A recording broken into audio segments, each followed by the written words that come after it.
otala bango lelo yango mona oyo esala eyo epesa endombi ya osakana te elelo tomoni mpe Bill Clinton mpe na angle na ye mpe asali mpo Bill Clinton sikoyo asangisaki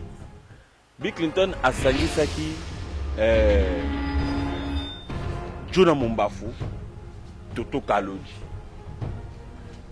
sangisa sai moko boye lelo tomona oyo epesa mais nazalaka kaka na esengo parce que ils reconnaissent que Toto Kaloji aza kaka mon premier. C'est le précurseur quoi. Oh papa na ndima kendombole ekokoma traverser ma frontière. c'est ça na kokai kondima kendombole ekoma lokola matricule moko ya musique à Congo. C'est pas de l'amour. D'abord, oui, peut-être amour paysan à 4, mais il y a une photo en premier plan, c'est le savoir. JB, c'était le meilleur chanteur du clan Wenge. Meilleur chanteur. Il y a clan Wenge. Personne ne peut dire le contraire. Wana na epsa yoza bongo.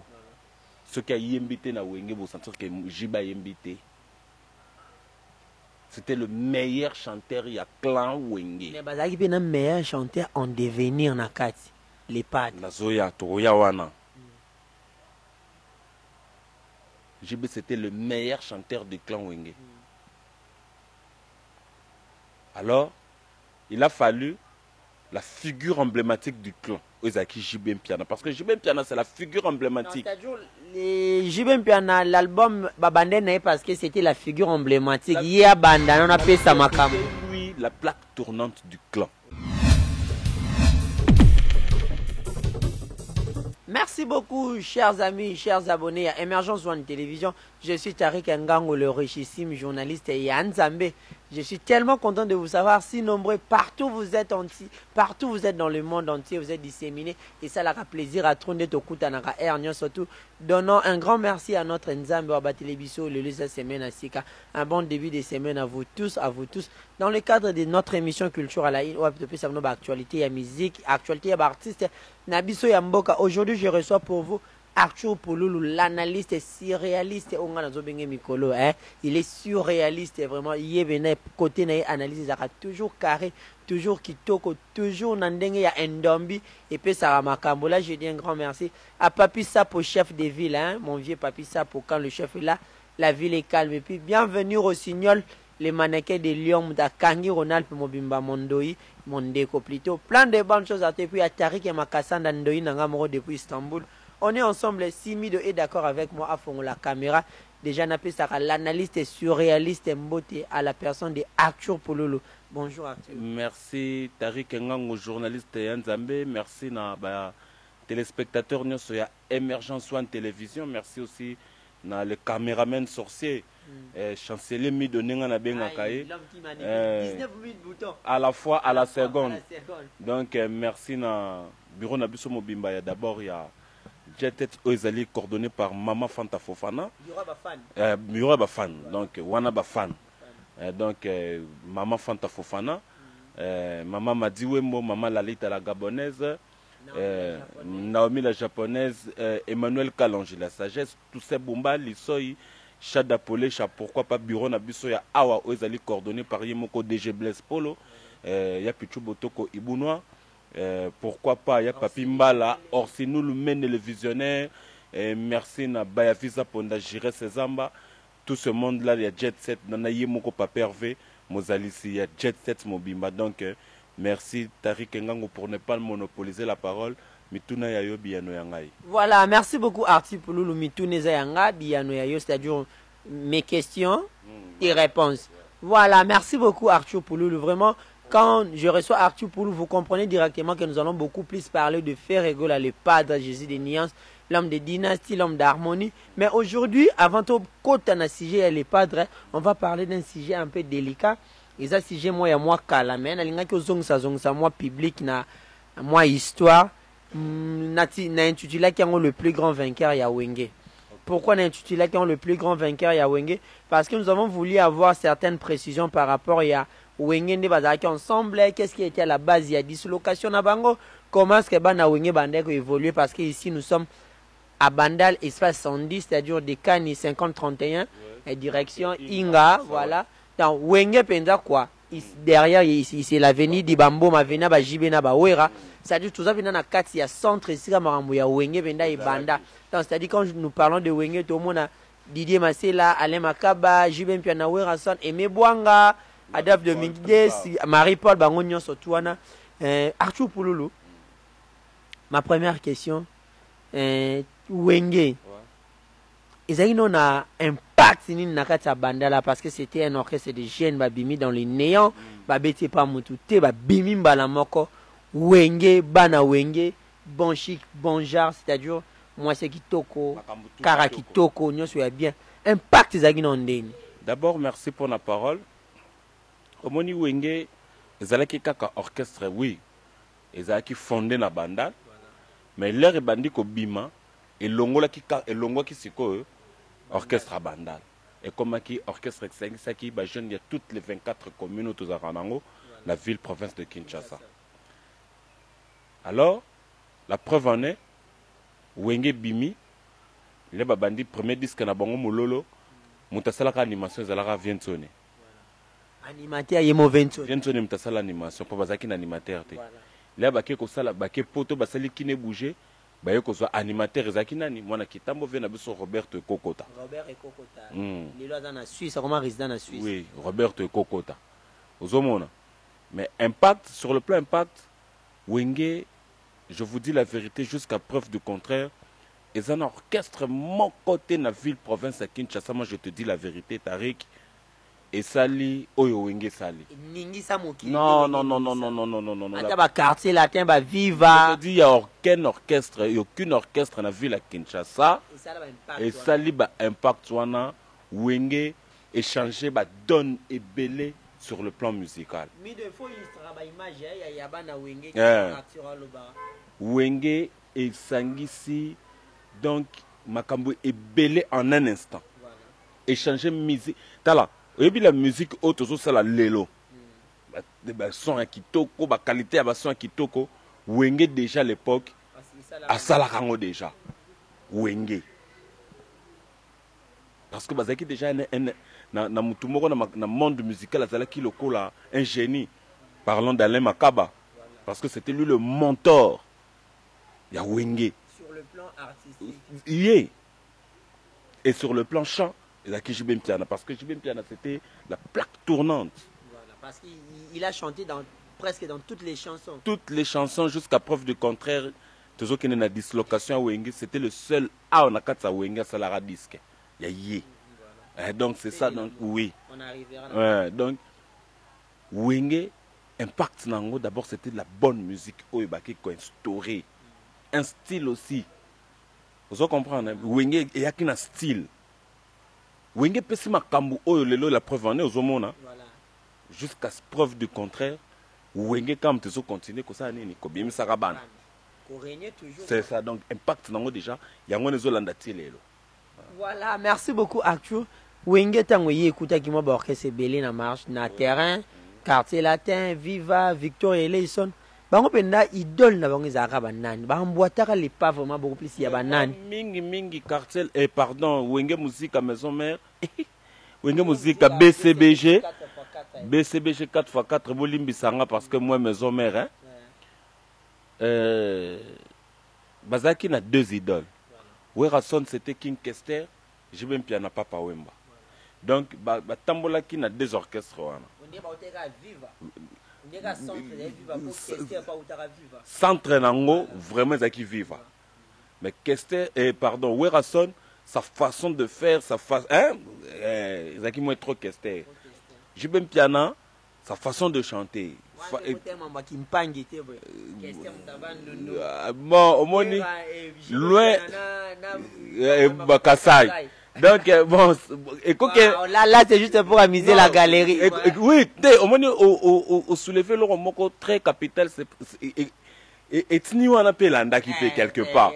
Vous comprenez, et l'anda qui peut, mais, ce qui est vrai, Kester, azalaki moins hein yebit le quoi na wera pas zolinga ngo trop vient son zolinga ngo trop mukulu bien chanter hein que ça la bien là bien s'habiller ozomona sikoyo wana sikoyo toke na papa Wemba ozo comprendre ba sala ki fusion ya Victoria Viva ba beti yango siko ba che mosiko mayele ba che moins hein épice moko boye ba savourer pena sauce na bango kitoko ali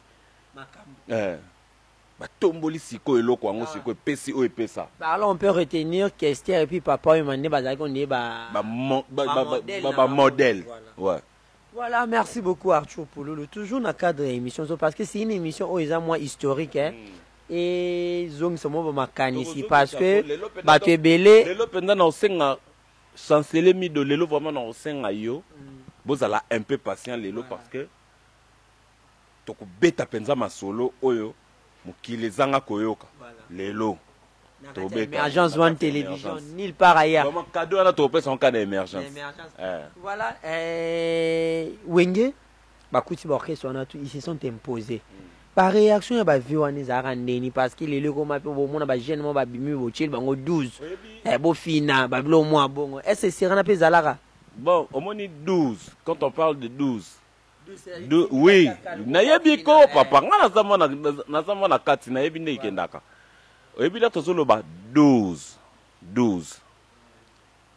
série wana ezalaki nango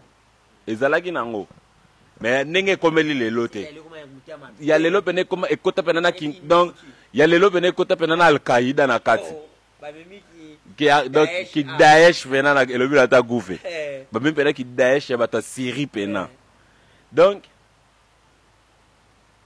série wana 12 ezalaki nango mais il y avait ce monde d'ouverture ezalaki déjà moins trop ezalaki le monde de la démocratie musicale ezalaki déjà ozo comprendre hein parce que bah OK jazz ezalaki vient biso franco mutapesa mutamema aza parmi bato ba mema vivre la musique na poto ozo mona franco demi ya mort visa 80 ozo comprendre soko tuni bato ba koyebisa visa 80 ezalaki production ya franco mutamemi vivre na poto donc OK jazz viva payer uchi pourquoi pas vivre va Victoria ba yamba wengete donc c'est toujours comme ça wenge pe yambi ba orchestre mususu donc c'est ça.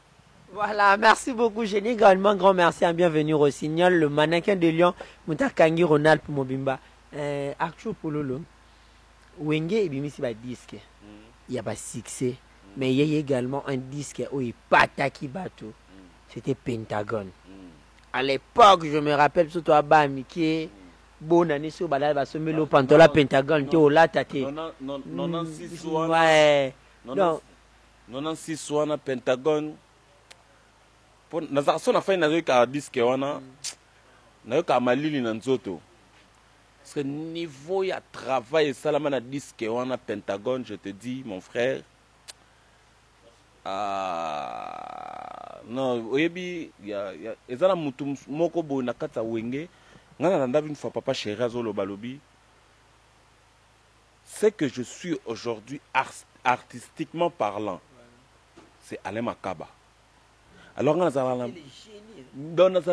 beaucoup de mépris dans l'avion.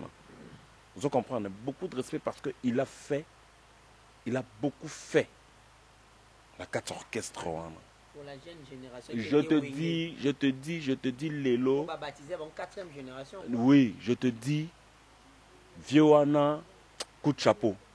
Que yoka disque wana Pentagone. Ah, papa. Papa non. Mais c'est au moins c'est aussi le premier disque et qui Wenge siko yaki ko révolutionner même animation. Voilà. Ozomona. Parce que animation akala, tozomona ba vient na biso ba nono, ba vient na biso mo zituta la zara na shodo là, oui, ba zaki na bango. Parce que animation peut c'est zaiko. Oui, animation zalaki nango. Ozo vient na biso Roberto Koko tapé azalaki ba juna momba fopé bazalaki. Parce que juna momba fo kangi mboko 5 ans meilleur animateur. Voilà. Oui, 5 ans. Donc, na disque na bango moko boy. Ça c'est 5e bi marqué par Juna Mombaf. Voilà. Vous comprenez? Donc, à Kangimboko 5 ans d'animation, mais il a fallu un certain Tutu Kalou Djaya. Voilà. L'école de Kalodjisme. Et là, donc, c'est comme tu as bouleversé qui m'a donné animation. Le créateur de Ndombolo. Vraiment, je te dis, il a bouleversé l'animation du Congo. Animation longue tout droit. Animation comme Yemba. Comme Yemba animation. Yemba cri. Voilà, Tutu Kalodji, c'est quoi Tutu Kalodji pas en daloate. A Otingiringi. Merci. En passant, je veux saluer mon frère Guigui Lombo. Venangai Yves Bonga. Vraiment, ouais, voilà. Yves Bonga depuis Paris. Yves Bonga, voilà, Batumbu. Yazarana Alain Kembela. Viens à Bissou, voilà, Batumbu, tout na Bissou Mabele. Alors, Tutu Kalodji l'air à yé Pentagone. Yé, tout il est membre. A yé bien animation.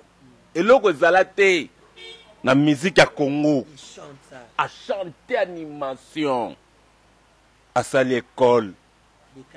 École wana sikoyo. Et bien ici Bill Clinton. Et bien ici Petit Rigen. Bajantamisine. C'est bango tout. Ils sont venus de cette école. Babizima Kodos. Bapatou Bofosa. Ouais, c'est une génération OEY après Tutu Kalodji parce que la période Tutu Kalodji ezala ki bamboshi. Al Pacino perd son âme. Voilà, les regrettés Al Pacino. Yes, donc animateur chanteur bazali c'est comme mingiti. Animateur chanteur ezala ka je crois Al Pacino kana Tutu Kalodji parce que a boa ka yemba. CNN na yena ba Bill Clinton. Ah il y a génération Sima. CNN na yena ba Bill Clinton. Voilà, génération ezali ba CNN a après. CNN a écrit Bill Clinton. C'est Léo. Mais ce qu'on a autant lorsque école ya Kalodji bato ebimisa. Vous avez école de Kalodji c'est nous autant ce que bato ebimisa ebimisi. Bill Clinton.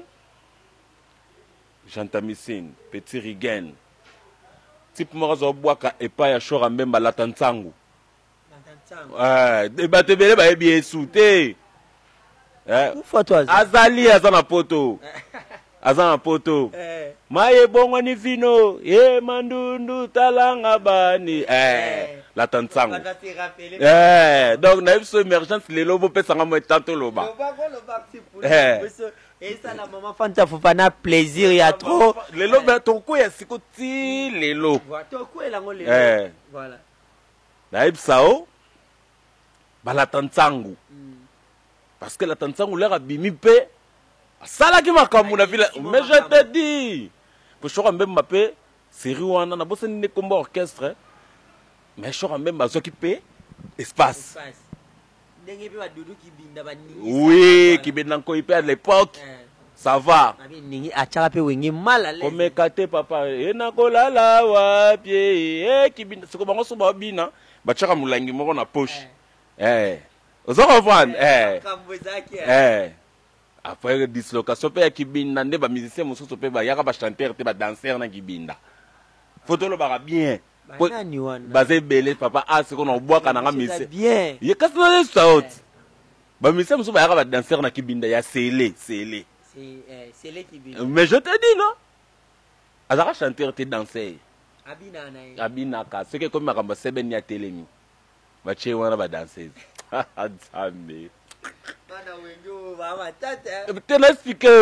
N'expliquez. Alors, Tutu Kalodji a fait un très grand travail. Et bien, c'est un grand animateur. Autour de l'élo. Autour de l'élo. Il y a un mona. Et il peut ça. Ndombi ya osakanate. Et l'élo, tout le monde peut Bill Clinton peut. Na anglais na epe asalipo Bill Clinton siko asangisaki Bill Clinton asangisaki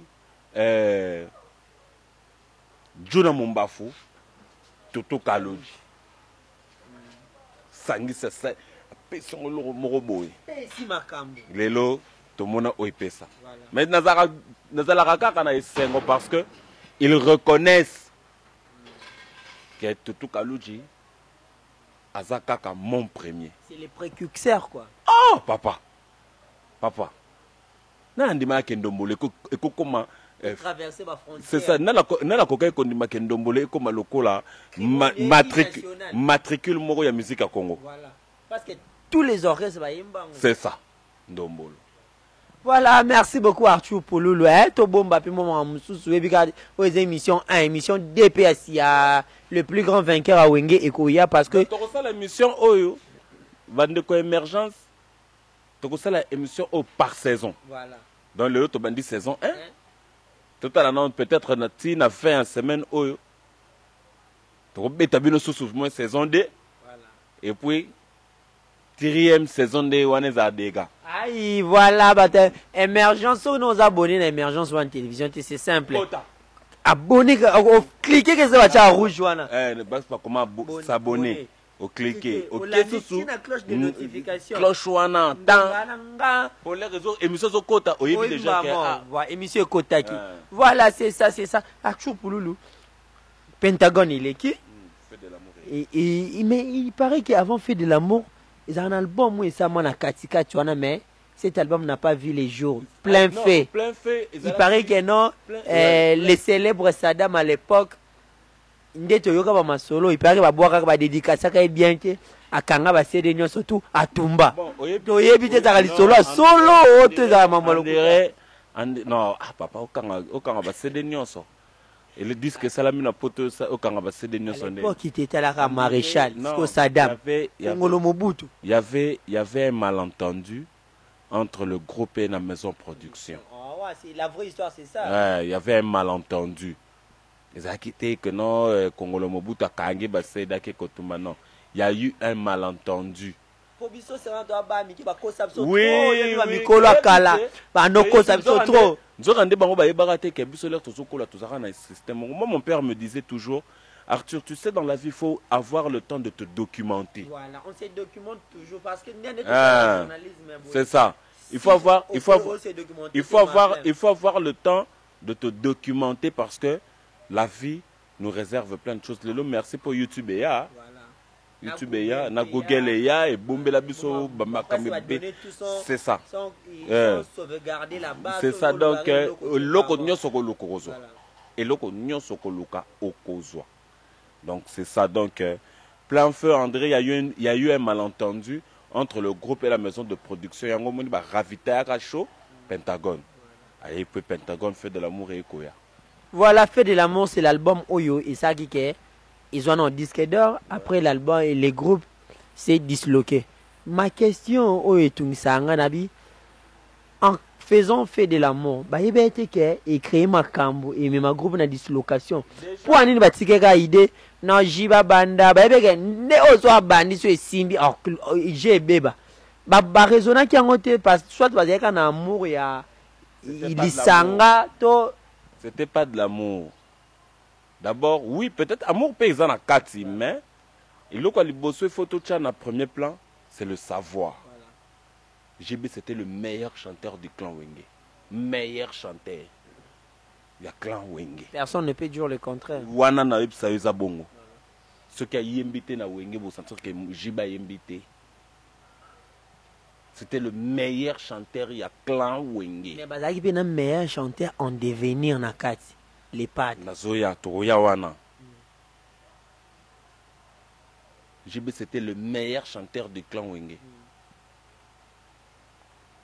Alors, il a fallu la figure emblématique du clan. Ozaki JB Mpiana. Parce que JB Mpiana c'est la figure emblématique. JB Mpiana, l'album Babandene parce que c'était la figure emblématique. Il y a Banda, on appelle ça Makamo. C'était lui la plaque tournante du clan. Le cas contredire Azate. JB Mpiana c'était la plaque tournante du clan. Alors il a fallu commencer par lui. Oui. Nabetelo le solo moka muke papa chéri. Est-ce que oyebi ke Wenge potel bosso kenda? Wenge potel bosso kenda. Relation JB Mpiana mais ma bon poto. Oh sérieux? Oui. Il y a que les savoirs à groupe. Non. Contrat pété. Non. C'était qui? JB Mpiana. Na rolukelo émission wana. Na rotinde longi do chango na émergence. Comme ça, oui. Bon, JB bête histoire. Non, JB c'était la plaque tournante. Il fallait d'abord JB, commencer par lui. Il a fallu qu'on commence par lui. Oui, voilà. Et puis, voir les autres après.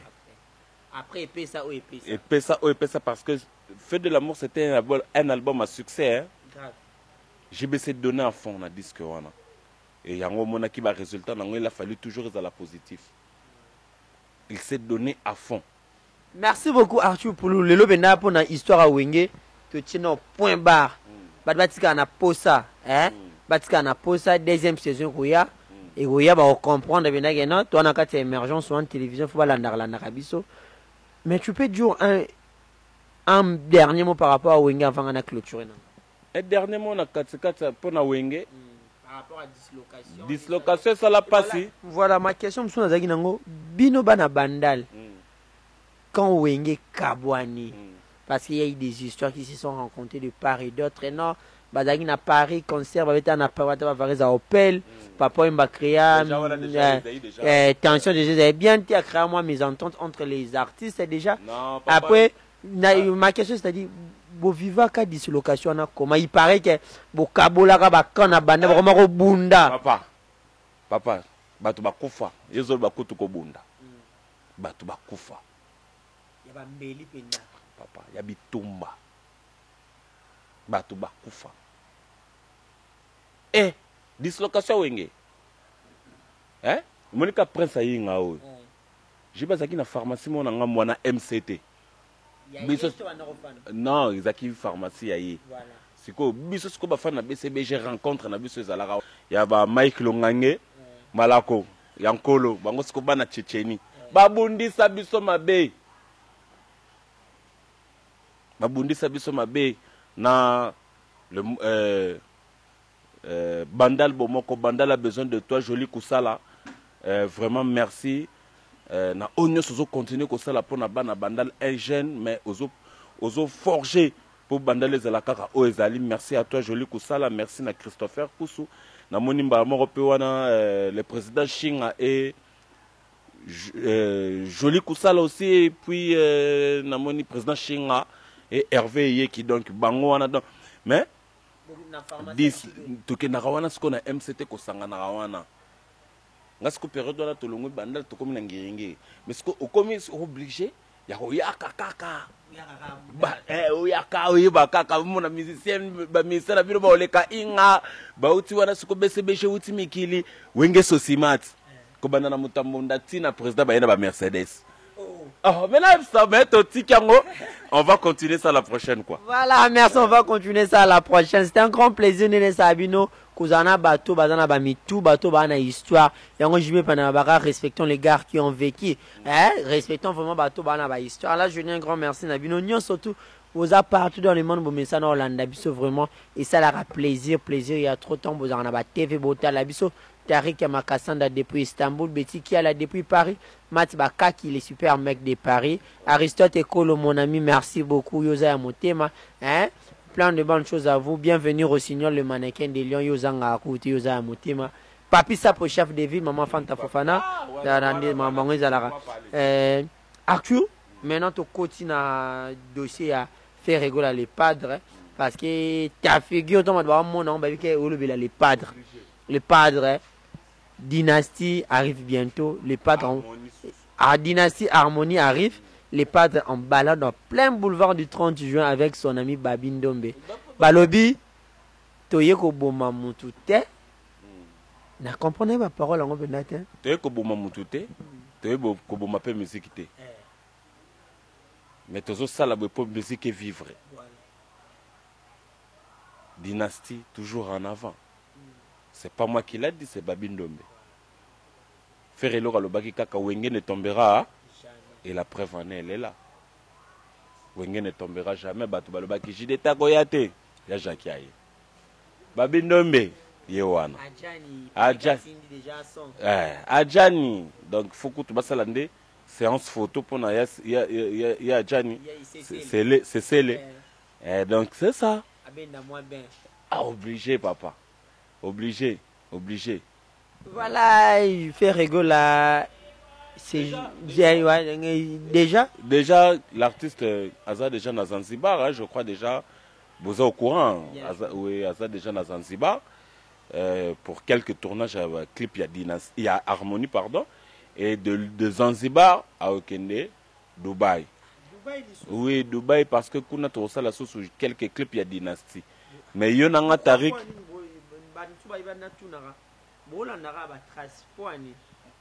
Kolo Dubaï, à part Arabe. Il y a quelqu'un qui a une photo. Il y a quelqu'un qui a une photo. Il y a Simba Lyon, Lyon, Fongo, Monokwale. Papa va Kardashian, Benda. Ozomona. C'est quoi ta la Ozomona. Bisoto ke boulot.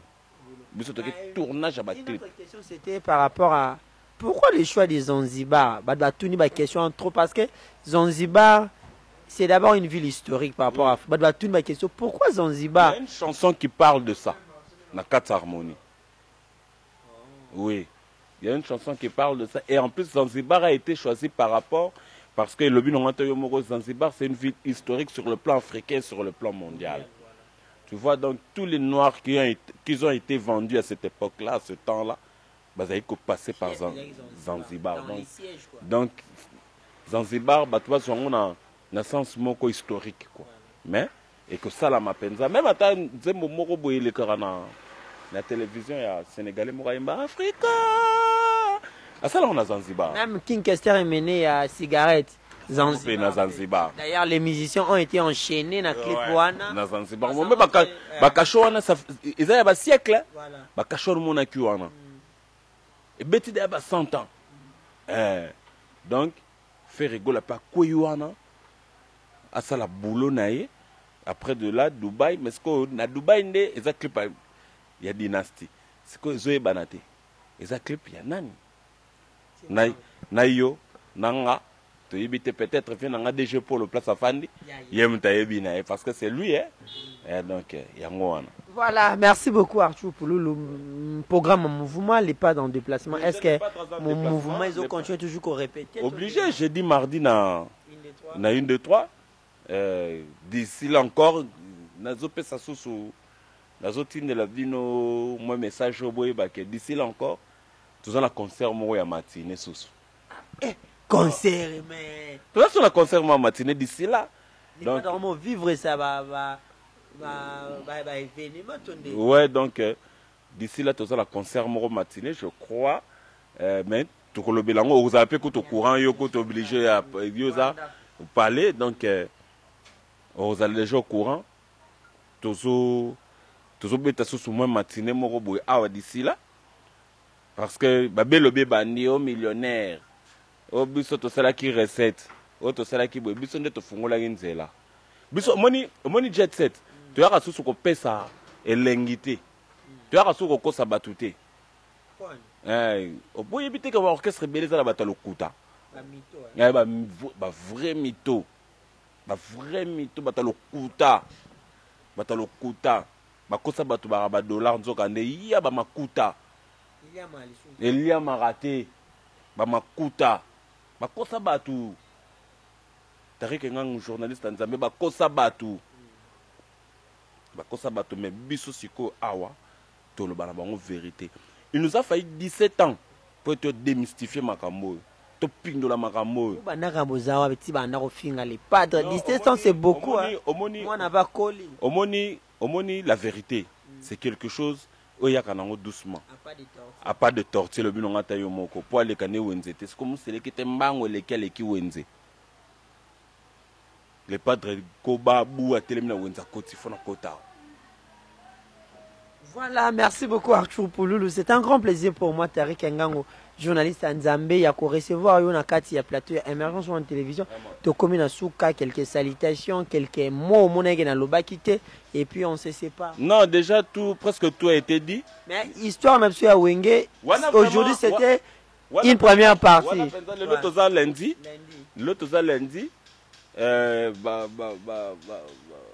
Téléspectateurs ne sont émergence pour tenir biso regarder la télévision c'est le temps pour tenir biso regarder c'est que saison de te promettre un bino pour vendredi donc vendredi tu la kaka awa n'est-ce pas samedi tokoya vraiment Clément Balouba. Voilà. Donc toko zala awa et vrai et puis vraiment merci, un très grand merci à le manager le plus suspect Yoshi. Il mtazo manager espace donc c'est ça quoi. Merci Nabino. Merci Nabino tout parce que espace Sandy monite. Espace Kitoko donc vraiment talakaka donc vraiment battu tout besoin de partout dans le monde oyo bokozwa tant na bino ya ko komanakin espace Kitoko yango oyo bazana nyonso service tout okoluka pona bana basi ba mère mikili okoyakini atomemi maquillage t'inquiète pas bazana salon de coiffure ezana tout même make-up donc onglerie makambutu bazana service moko donc oyo sengi ya lelo bazana ngo donc ceux qui ont commis Kinshasa numéro kozwa okobenga ta ne fils que Tarik akomemayo et pas ya yemoko la patronne Sandy la propriétaire de l'espace ou bien au moni le manager Yoshi vraiment donc boya et belé Dekani croisement Inga 5031 au monaka li banda wana espace Sandy vraiment pardon munene kote za wana okoti ya tout et tout donc bino bato melaka cognac bazana bazana tout melaka tequila yaka tout ezali. Voilà, salutation Arthur. Vraiment merci na yomoko na nous Tarik pour l'invitation, merci na les chanceliers mis de derrière la caméra. Nena benga que les diables et les sorciers. L'homme qui magnifique 19 000 boutons. Mutabong célèbre matin à Jésus ezalaraye. Donc merci nayo et merci d'abord na batu tout oyo bakozwa tan Rolanda biso d'abord toke l'équipe na biso présidentielle Tarik parce que wanande bango. Donc merci na maman Fanta Fofana, merci na maman Madi Wembo. La lita la gabonaise yo ebika kate maman la lita donc Emmanuel Kalonji la sagesse tout ça bombali soyi Laskoni Mbunza papa na Emmanuela merci na Trésor Pembele Yannick Kayenga la monnaie invisible Orsini Lumende le visionnaire Binotou Bayavisa Ponda Jires Zamba DG Polo on a obligé talakaka DG Polo directeur Nabiso merci na Yapichu Botoko Ibounoir. Merci na bino tout sans oublier wana batunanga na zalarana bango na robanda bongo na Monte Carlo Kalonda chargé des affaires privées du chef. Merci na le boss Seydou papa na Petit Winner, merci na mokonzi Diego Kanga bango tika biso bal na chambre et merci na Magali Konde de la BS Delix. Merci na bino tout sans oublier moi si on a rakito quoi Judith Omemboli.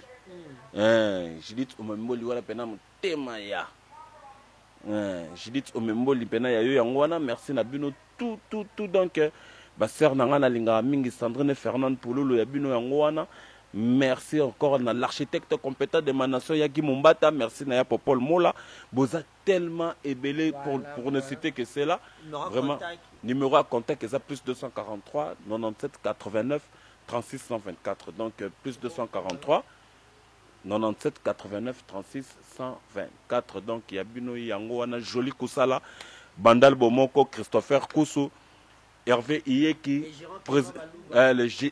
donc le gérant Clément Balouba tout ça na Hervé Iyeki et puis le président Shinga Bandal Bomoko il y a bino yango wana malako yankolo Rikilumbu le baron wana tokati na biso. Merci beaucoup Arthur, c'est un grand plaisir pour moi de recevoir pour vous l'analyste est surréaliste, il y a vraiment l'intelligence dans les sangs. Arthur Pouloulou, merci beaucoup.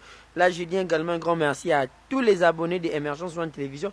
Boulandef sont partout dans le monde entier. À Pisti, c'est Yendo, à la Biakou, l'ingénieur Kevin Aïlaïla, Cédric Mayombe, Kef Ndaya Mouchipayi, et puis à l'architecte Jerry Tonsi à la fierté de l'architecture congolaise, Julio Tamba, le revendeur, l'ambassadeur Mtate Kami Tukasolo, ainsi qu'à l'architecte Eric Tamba, assisté par Vida Zamoko.